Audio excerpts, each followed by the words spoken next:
friends, how are you today? I hope you always in a good condition. In this occasion, we will learn about narrative text. Pada kesempatan kali ini, kita akan belajar mengenai materi narrative text. Disimak baik-baik ya. Saat kalian kecil, pasti kalian pernah menonton film dongeng seperti Kancil dan Buaya, Bawang Merah dan Bawang Putih, Legenda Gunung Tangkuban Perahu, atau dongeng Kelinci dan Kura-Kura. Nah, itu semua merupakan contoh dari narrative text.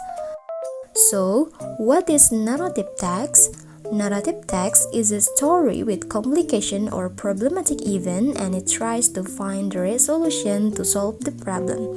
Narrative text is a kind of text to retell the imaginative or factual story that past tense.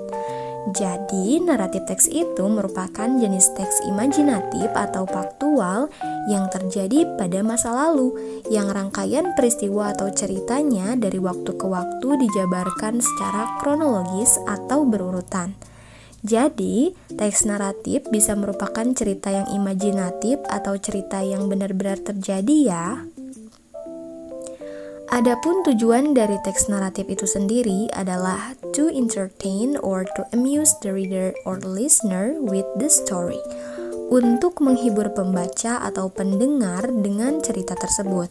Selain untuk menghibur, teks naratif juga bertujuan untuk menyampaikan pesan moral yang bisa kita ambil dari isi cerita tersebut. Nah, jadi sudah paham kan apa itu naratif teks? Berdasarkan jenisnya, naratif teks dibagi menjadi beberapa jenis. The first is fable. Fable adalah cerita yang menggunakan hewan yang berperilaku seperti manusia sebagai tokohnya.